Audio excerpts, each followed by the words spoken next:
오늘도 주님을 예배하기 위해서 또 영상 앞에 모이신 모든 분들을 진심으로 축복하고 환영합니다. 그럼 기도함으로 우리 오늘 수요 예배 시작하도록 하겠습니다.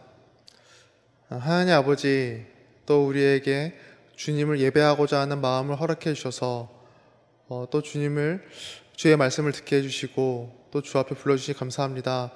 또 이 시간 가운데 주님께서 함께 해주셔서 이 시간을 통하여서 저희가 더욱더 주님과 가까워지게 해주시고 저희의 심령이 새롭게 변화되어서 주님의 사람다운 그런 인생 살아갈 수 있도록 또 이 시간 가운데 은혜 베풀어 주시고 이 시간을 또 주관하여 주시옵소서.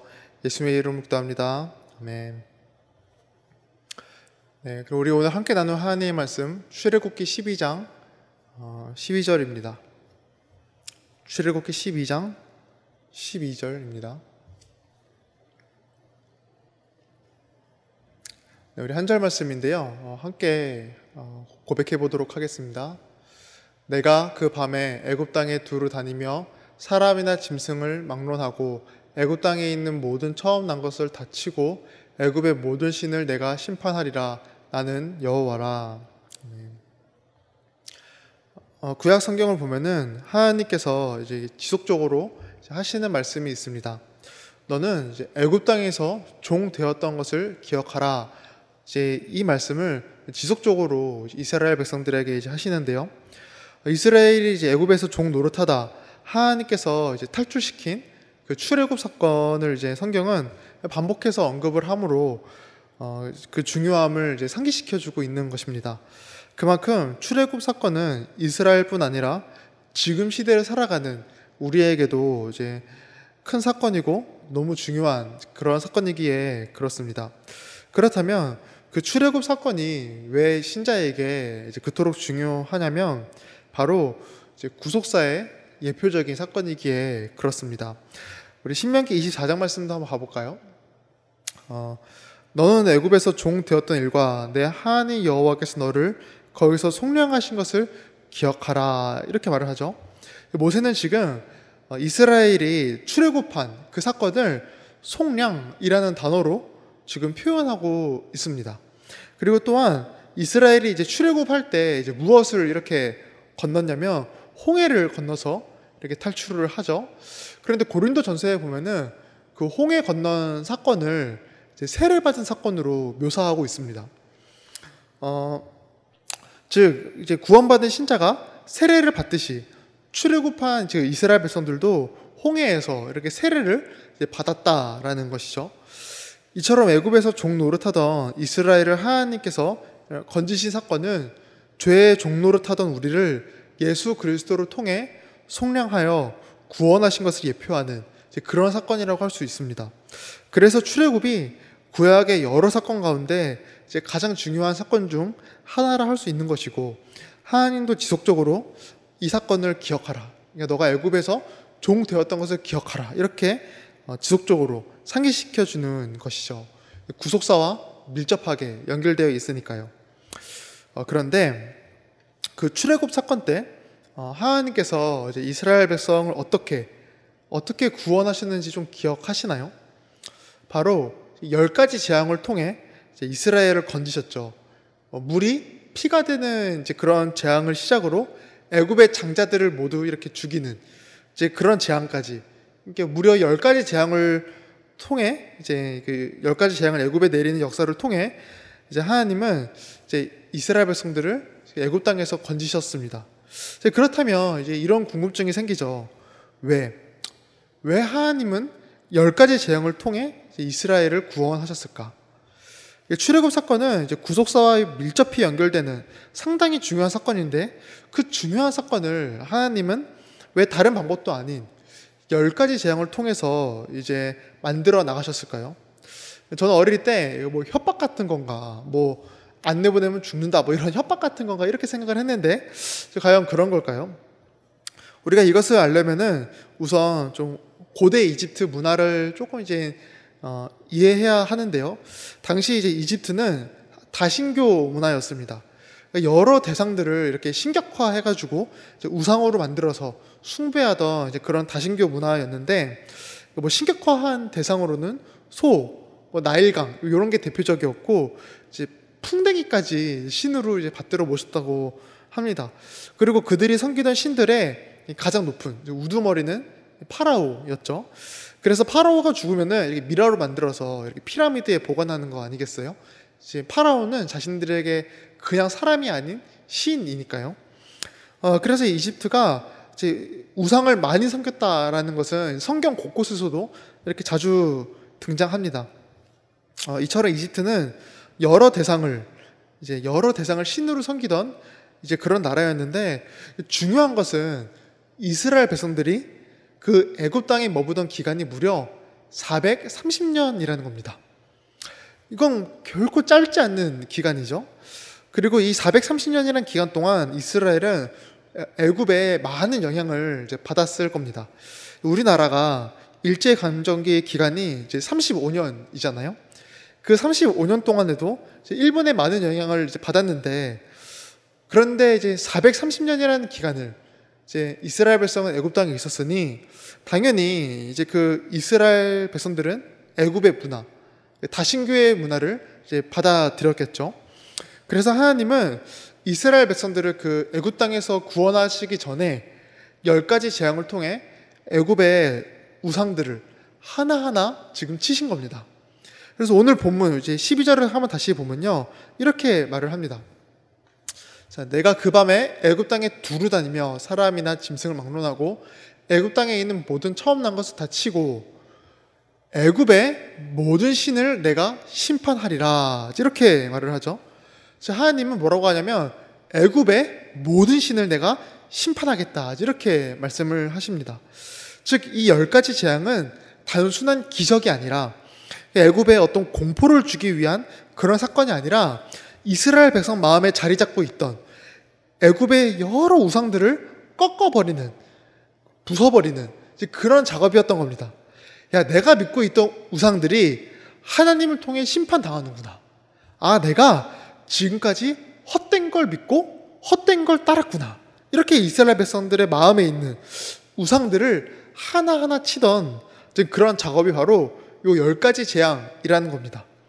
그렇다면 왜 하나님은 그 우상들을 하나하나 이제 굳이 치시는 그런 작업을 통해 이스라엘을 구원하셨냐면, 오직 이스라엘 백성들이 하나님만을 유일한 신으로 따르고 유일한 신으로 믿는 그런 삶을 살기 원하셔서 그런 겁니다. 오늘 10가지 재앙이 출애굽기 7장부터 12장까지 이어지는데, 성경을 보시면 하나님께서 이제 그 10가지 재앙이 일어나는 그 7장부터 12장까지 지속적으로 반복하는 말씀이 하나 있습니다. 바로 그들이 나를 섬길 것이다, 요 말입니다. 그들이 나를 섬길 것이다. 이 말을 무려 6번 이렇게 반복을 하십니다. 우리 뭐 대표적으로 하나만 좀 읽어볼까요? 우리 8장 1절 말씀 한번 보면요, 이렇게 말씀하시죠. 여호와께서 모세에게 이르시되 너는 바로에게 가서 그에게 이르기를 여호와의 말씀에 내 백성을 보내라. 그들이 나를 섬길 것이니라. 즉 이것이 열 재앙과 출애굽의 목적인 것입니다. 하나님은 이스라엘이 오직 자신만 섬기기 원하셨고 오직 자신만 예배하기 원하셨습니다. 이것이 하나님의 창조 목적이자 구원의 목적인 것인데, 그러기 위해서는 이제 이스라엘 백성들 안에 그 자리 잡고 있던 우상들, 그 죄악들을 제거할 필요가 있던 것이죠. 우상과 하나님은 결코 함께하지 못하고, 하나님을 올바로 섬기기 위해서는 우상들이 그 안에 있으면 안 되니까요. 그리고 실제로 이제 이스라엘 백성들이 출애굽한 후에, 애굽에서 탈출한 후에 그 이스라엘 백성들의 반응이 이렇게 나오거든요. 그 반응을 보면 이렇게 나옵니다. 우리 출애굽기 14장도 한번 볼까요? 이스라엘이 여호와께서 애굽 사람들에게 행하신 그 큰 능력을 보았으므로 백성이 여호와를 경외하며 여호와 그 종 모세를 믿었더라, 이렇게 나옵니다. 이스라엘 백성들이 하나님께서 그 행하신 그 놀라운 일들을 보고 하나님을 경외하고 믿었다고 이렇게 하죠. 즉 하나님의 뜻대로 지금 이루어진 겁니다. 그래서 이제 이스라엘 백성이 애굽에서 이렇게 탈출한 후에 이제 광야길로 이렇게 들어서잖아요. 근데 광야길로 들어서서 하나님께서 이제 이스라엘 백성들에게 무엇을 딱 주시냐면요, 십계명을 이렇게 딱 주시죠. 그런데 이제 그때 분명 이제 이스라엘 백성들은 그 십계명의 처음 부분 1계명과 2계명을 딱 이제 듣자마자 아마 그 마음에 그 두 가지 계명이 더 생생하게 이렇게 전달되었을 겁니다. 십계명의 이제 첫 번째 계명이 뭐냐면 너는 나 외에 다른 신을 섬기지 말라 이거죠. 그리고 두 번째 계명은 너를 위하여 우상을 만들지 말라 이거잖아요. 이스라엘 백성은 이 두 계명을 딱 처음 듣자마자 그 출애굽 당시에 그 재앙들이 생생하게 딱 기억나면서 아마 그 마음에 깊이 들어왔을 겁니다. 아, 그렇구나. 오직 신은 하나님뿐이구나. 그러니 저렇게 우상을 치신 거구나. 우리가 지금까지 헛된 것들을 믿고 있었구나. 그런 마음이 그 안에 깊이 이제 들어왔을 것입니다. 이처럼 우상을 제거하는 일은 우리 신앙생활 가운데 결코 작은 일이 아닙니다. 이건 선택의 문제가 아니라는 겁니다. 구원받은 신자가 하나님을 올바르게 따르고 하나님을 올바르게 믿기 위해서는 반드시 감당해야 되는 그런 과정인 겁니다. 그래서 하나님은 예수 그리스도를 통해 우리를 죄에서 건지셨잖아요. 그런데 그때 예수님은 우리에게 죄사함이라는 선물만을 주시지 않으셨습니다. 물론 예수님의 죽으심으로 우리가 죄사함 받은 것은 사실이지만 예수님은 우리 안에 또 다른 이제 무언가를 이제 없애기 원하셨습니다. 바로 우상이죠. 우리 안에 자리 잡고 있던 우상들도 예수님은 하나하나 치시고 같이 이제 죽이셨습니다.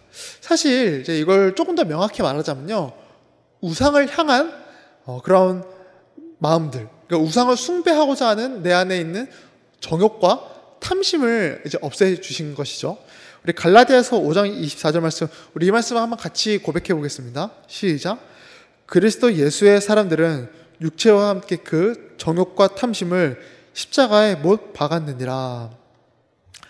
이 정욕과 탐심은 우상 숭배의 근원이라고 할 수 있습니다. 돈, 명예, 인기, 쾌락, 뭐 이런 우상을 우리가 쫓는 이유는 그런 것들이 잘못해서가 아니죠. 내 안에 탐심과 정욕, 그런 것들 때문에 지금 그런 것을 우상으로 섬기는 거라는 겁니다. 그래서 하나님은 늘 이제 우상에 대해서 우리에게 말씀을 하실 때 너를 위한 우상 이렇게 표현을 하십니다. 내가 숭배하는 모든 우상은 내 안에 악한 마음에서 비롯된 거니까요. 예를 좀 들자면요, 대표적으로 돈을 예를 좀 들자면 사실 돈 자체는 나쁜 게 아니죠. 돈은 그 자체로 나쁜 게 아닙니다. 돈을 하나님 나라의 방편으로 보면은 굉장히 선하고 아름다운 겁니다. 그런데 돈 자체가 내 인생의 목적이 되고 돈 자체가 내 삶의 이유가 되면 그때부터 그게 우상이 되어버리는 거죠. 즉 돈을 향한 내 마음과 태도의 문제라는 겁니다. 이처럼 우상은 내 탐심과 정욕으로 인한 거라는 건데, 예수님은 그래서 십자가에서 그 우상을 향한 내 안에 정욕과 탐심을 같이 없애신 겁니다. 그렇게 해야, 그 우상을 향한 마음을 없애야 우리가 진정 하나님만을 경외하고 믿고 따르니까요. 그러니 구원받은 우리는 정말 세상과는 다르게 내 안에 여러 우상들을 내려놓고 내 안에 여러 정욕과 탐심을 내려놓고 하나님만을 유일한 나의 신으로 고백해야 합니다. 내가 필요할 때만 하나님이 내 신이 되는 게 아니라 내가 마음 편하고 내 기분 좋을 때만 하나님이 내 신이 되는 게 아니라 어떤 형편과 어떤 상황에서든 하나님만을 나의 신으로 우리는 섬겨야 합니다. 그것이 우리를 구원하신 하나님의 뜻인 것이죠. 만약 우리가 세상의 것을 따르면서 적당히 이렇게 타협하면서 하나님을 섬긴다면 그건 여러 신을 이렇게 섬기던 애국과 똑같아지는 겁니다. 그렇게 되면 세상의 여러 우상들로 인해 결국 하나님을 떠나게 되고 하나님과 멀어지게 된다는 겁니다. 우리 성도님들은 어떤 우상이 그 안에 있으신가요? 돈, 쾌락, 인기, 사람, 혹시 나라는 존재가 우상으로 있지는 않으신가요? 우리가 유일한 신인 하나님만을 섬기도록 부름받았다는 것은 단순히 우리는 하나님이라는 종교를 따르는 게 아닌 겁니다. 세상의 다른 신들을 내가 부정하고 하나님이라는 신 정도만 내가 인정하겠다, 이런 정도가 아니라는 겁니다. 하나님을 섬긴다는 것은 이 세상에서 오직 하나님만을 나의 모든 것으로 두고 살아간다라는 겁니다.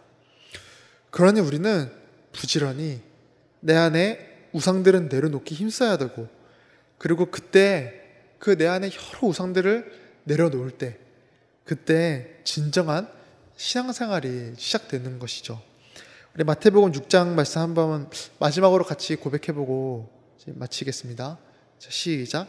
한 사람이 두 주인을 섬기지 못할 것이니 혹 이를 미워하고 저를 사랑하거나 혹 이를 중히 여기고 저를 경히 여김이라. 너희가 하나님과 재물을 경험하여 섬기지 못하느니라. 아멘. 오늘 말씀을 기억하심으로 내 안에 헛된 우상은 내려놓으시고 오직 주님만을 섬기시기를 간절히 바라고 축복합니다. 기도하겠습니다. 우선 첫 번째로 오늘 설교를 기억하며 기도하겠습니다. 내 안에 하나님보다 우선시 두고 있는 여러 우상들이 있을 겁니다. 그것이 무엇이든 내 모든 것을 내려놓게 해주시고 주님만을 온전히 섬기며 주님만을 따르게 해달라고 기도하겠고요. 두 번째로 우리 성도님들의 영역 간의 강건함을 위해 기도하겠습니다. 함께 모여 우리가 교제하지는 못하지만 서로를 위해 기도할 수 있음을 기억하면서 나의 영적 지체 모두가 늘 성령으로 충만하며 육신이 강건할 수 있도록 기도하겠습니다. 마지막으로 이 땅의 교회를 위해 기도했으면 합니다. 교회가 주님의 진리 위에 서 있으며 주님의 사랑을 온전히 드러내는 곳이 되게 해달라고, 교회가 하나님의 영광으로 채워지는 곳이 되게 해달라고 이제 마지막으로 기도하겠고요. 그리고 각자의 기도 제목을 들고 하나님께 기도하며 나아가는 시간 갖겠습니다. 다 같이 기도하겠습니다.